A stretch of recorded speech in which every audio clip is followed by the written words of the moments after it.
Things All right. farting. You'd be dead. I smell something. Horrible. Filthy animal. Okay, keep quiet for the love of Pete. All right, quiet. Okay, I'm gonna go 3, 2, silent 1, then I'm gonna zoom back, and then you guys can start. So 3, 2. Evening Premier Planet, Justin Barlow here with Randy Ritchie, and this is your PPW 49 wrap-up.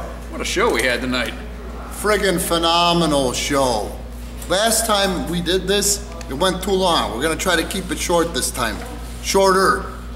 I made mention of a term, the term indie tards. And all over the internet, people got all bent out of shape about it. Thing is, I didn't say who, I didn't mention names, I just used the term. Well, you know how the internet goes. So if you got bent out of shape by the term indie tard and I didn't mention your name, if the shoe fits, wear it. Go ahead, back to the results of PPW 49. We started the evening with our Something to Prove challenge, as we usually do. Again, we tried to mix it up a little bit. Try to mix it up a little bit in friggin' sane.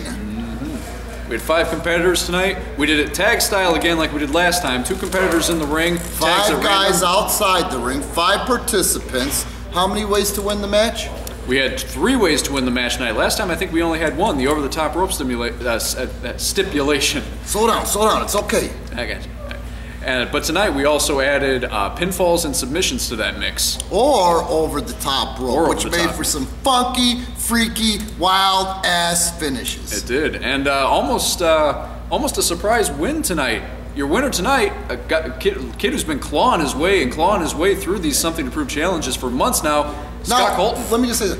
It may be a surprise to you. It may be a surprise to the fans in attendance. It's no surprise to me because right now in the PPW training, Scott Colton is the hardest working student. That's right. And again, Premier runs a training school. If it's your dream to get out of the stands and into the ring, come on down, show us what you got. We'd be happy to train you. Or Randy would be happy to train you. Well, it's not just me, it's a team effort. Follow us on Facebook. Facebook.com/Premier Pro Wrestling. But anyway, want to keep this short. Yeah. Next up, we had a triple threat match for not the #1 contendership, but a qualifying match for the #1 contendership. We could have said that in unison. Right, for a match for the #1 contendership. That was between Genesis, Elite EJ Jensen, and Mr. Intensity Alex Bernardino, who after last week, we didn't know if we'd ever see him again. He took quite a beating from Atlas J. Horn and Matt Vine. Hence the name Mr. Intensity. This guy gets into some certain zone where you can't hurt him, and if he's hurt, you don't know about it. He won't say anything. He won't complain about it. I was surprised to see the guy. What I was even more surprised about was to see him beat Genesis and EJ Jensen tonight. And Alex Bernardino goes on to our landmark 50th event, 50.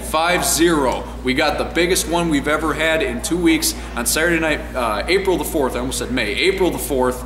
And you're going to see Alex Bernardino compete in the #1 contenders match. Against who? Against, I don't know if to be determined, I think, isn't it? Nope, he's going to be facing Colton!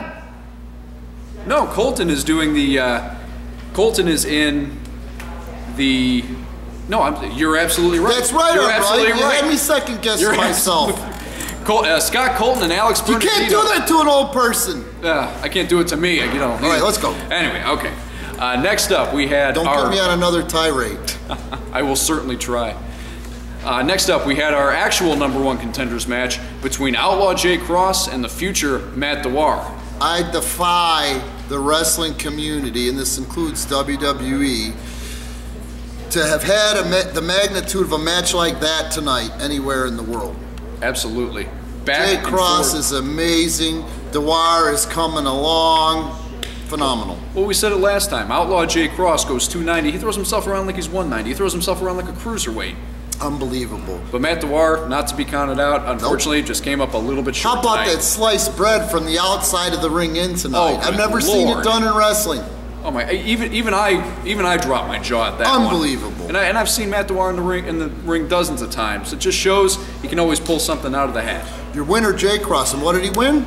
He won a #1 contenders match. He is the #1 contender. He'll be facing Malad Akbar and a new attitude. at event 50. Yep, and we'll get to Milad's attitude a little bit later. But first, we had the World Tag Team Championships on the line. Matt Vine and his new best friend, apparently, the incredible Atlas J. Horn. What an odd pairing, but I have to say, that pairing works. It did. And they faced off against the New Titans, Michael Mack and Khalid Chapman. The Giants. The Giants, the New Titans, they call them. And as you said... Just don't call them late for dinner. No, you really can't. I think those two could smell it a mile away, honestly. But anyway. They could smell it, but they can't quite find it. But anyway, as you said, quite an interesting tandem between Matt Vine and Atlas J. Horn. It worked until who should come to the ring? Matt Vine's former teammate, Alex Bernardino. And you know something that was really cool about that? Mr. Intensity didn't have to show any intensity. All he had to do was smile at Matt Vine, and Matt Vine got rolled up like a little girl. Matt Vine lost it. 3. Matt Vine was screaming his head off against Alex Bernardino, which allowed the juggernaut Khalid Chapman to come in behind, roll Matt Vine up with a schoolboy, and the New Titans retain the tag team championships. Try and kick out of that bent in half with a 400-pounder laying on you. 400-plus pounder. I think he adds at least 10 pounds every time we see him. Unbelievable. And then your main event tonight, you had the Persian powerhouse Malad Akbar defend the World Heavyweight Championship against the #1 contender Chase Gosling. Now wait a second. Who called it last time? Who called it? I knew that Akbar was starting to get frustrated with the fact that he was winning these matches by such a narrow margin. You see, there's a lot of pressure on that kid.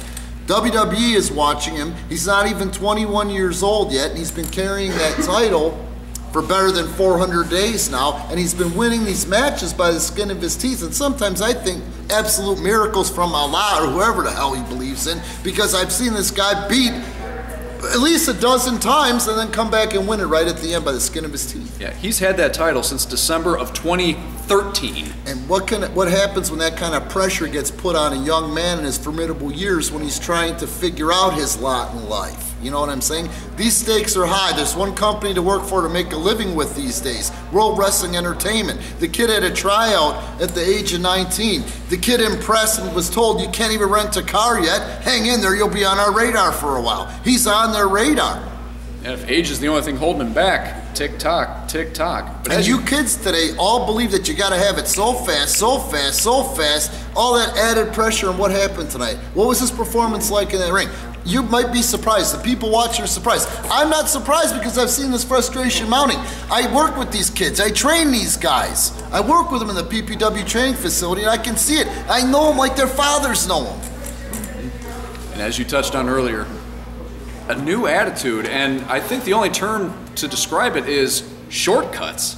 Malad was taking a lot of shortcuts tonight, it seemed. He was taking a lot of shortcuts against a guy that almost beat him last time they met, if I'm not mistaken. It was that close. Chase Gosling, who was just himself a charismatic phenomenon. These people love him. The only one that didn't love him tonight was Malad Akbar. Yeah, I think it's pretty safe to say the crowd tonight was pretty biased. You know, they wanted to see Chase walk out with the gold. Last time those two met, they shook hands half a dozen times during the match, and it was all huggy-dovey, lovey-dovey at the end of the thing with mutual respect. Tonight, Malad wouldn't even shake his hand. Yeah. He shook his hand. You know, he shook his hand after he beat him by submission while hooking the ropes, and the kid was laying there face down with a pants load.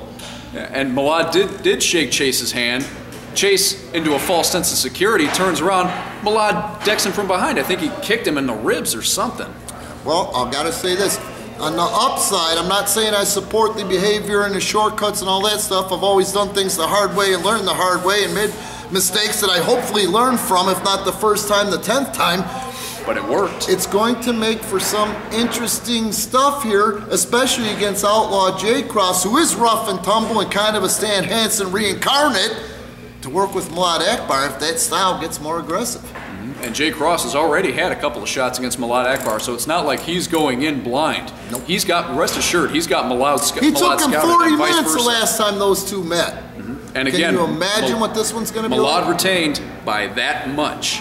Not even that much. Not even that much. Maybe all right, that let's much. wrap this thing up because we're probably at about 9 minutes. Yeah, but don't forget, our landmark 50th event. This is historic. You don't want to miss it. Saturday night, April the 4th. At 7 p.m. the doors open. Bell time is 7:30. Ringside seats are $12. General admission is $10. Kids 12 and under get in for just $5. You are not going to want to miss this one. What are our matches again? Well, First we have, as we just finished discussing, Outlaw Jay Cross looks to take the World Heavyweight Championship from Malad Akbar again.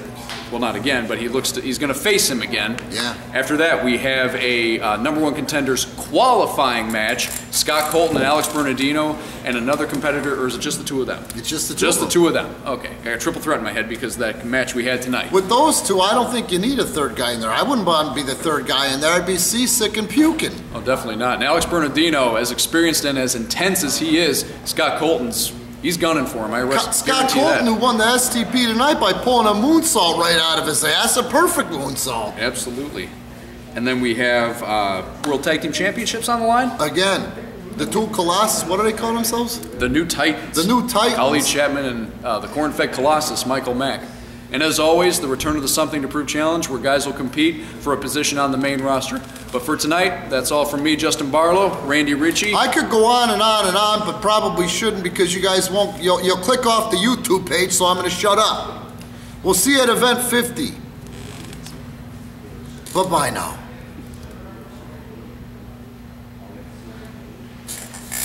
And next time I will put a third chair so you can keep moving off your damn chair. You're almost off your friggin'